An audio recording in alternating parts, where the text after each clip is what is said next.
அஸ்ஸலாமு அலைக்கும். Welcome to my channel. இப்போ நம்ம சேனல் என்ன பார்க்கணும், ஒரு குட்டி விளாக் பார்க்கலாம் வாங்க.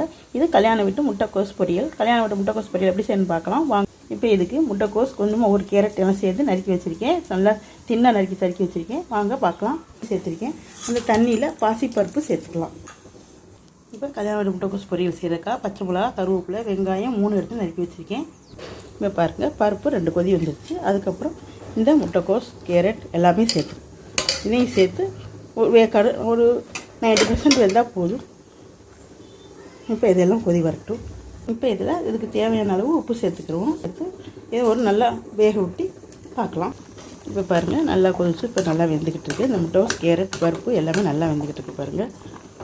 இப்போ இது ஒரு 50% வெந்திருக்கு. இன்னொரு 25% வேகணும். வேகட்டும். இப்போ பாருங்கள், வெந்துருச்சு. இப்போ வாங்க வடிகட்டிக்கிடுவோம். இப்போ பாருங்கள், இப்போ ஒரு ஜென்னி வச்சுருக்கேன். இதெல்லாம் வடிகட்டிக்குவோம். இப்போ அடுப்பில் ஒரு சட்டி வச்சுருக்கேன் பாருங்கள். சட்டி வச்சு அதில் எண்ணெய் சேர்த்துக்கிறோம். இப்போ தேவையான அளவு எண்ணெய் சேர்த்துக்கலாம். இப்போ எண்ணெய் சேர்த்தாச்சு. இப்போ சட்டி காஞ்சிருச்சு. இப்போ இதில் கடுகு வந்து சேர்த்துக்கலாம்.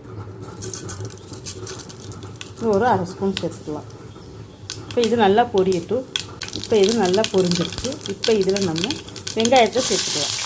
இது கல்யாண வீட்டு முட்டைக்கோஸ் பொரியல் ரொம்ப சூப்பராக இருக்கும். இது நம்ம வீட்டில் ரச சாதத்தோட, காரக்குழம்போட சாப்பிடலாம் ரொம்ப அல்டிமேட்டாக இருக்கும். சாப்பிட்றது ரொம்ப டேஸ்ட்டாக இருக்கும். இப்போ வெங்காயம் நல்லா வதங்கிட்டு இருக்குது. இப்போ வெங்காயம் நல்லா வதங்கும். இது ரொம்ப கிரேசியாக வதங்கக்கூடாது. ஒரு அளவு தான் வதங்கணும். ரொம்ப மலர் மாறி இல்லாமல் வதங்கணும். இப்போ இதில் நான் பச்சை மிளகா சேர்த்துக்கிறேன். நீங்கள் வர மிளகா கூட சேர்த்துக்கலாம்.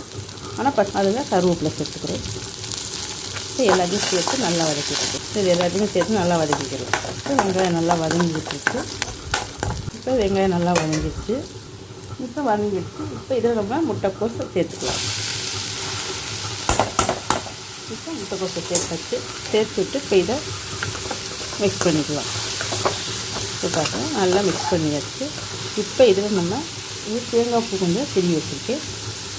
தேங்காயை சேர்த்துக்கலாம். இந்த தேங்காயை சேர்த்து நல்லா வதக்கி விட்டுறோம். நல்லா ரொம்ப வதக்க வேண்டாம், அதோடு மிக்ஸ் பண்ணணும், அவ்வளோதான். அடுப்பு சிம்பிளாக இருக்கணும். அப்போ தான் அந்த முட்டைக்கோஸ் பொரியல் வெள்ளை வெள்ளைன்னு சூப்பராக வரும்.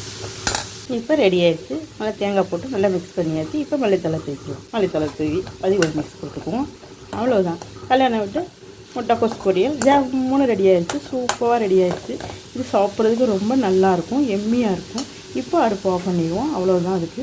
அவ்வளோதான். இதை ஒரு பவுலில் மாற்றிக்குவோம். ரொம்ப சூப்பராக இருக்கும், ஜம்முன்னு இருக்கும், ரொம்ப நல்லாயிருக்கும். இதே மாதிரி நீங்களும் செஞ்சு பாருங்கள். உங்களுக்கும் பிடிக்கும்னு நினைக்கிறேன். பாருங்கள் எப்படி இருக்குன்னு, ரொம்ப நல்லாயிருக்கு. இதே மாதிரி செய்து பாருங்கள். எப்படி இருக்குன்னு கமெண்ட் பாக்ஸில் கமெண்ட் பண்ணுங்கள். இனி ஒரு குட்டி மினி விளாக்கில் பார்க்கலாம். பாய்.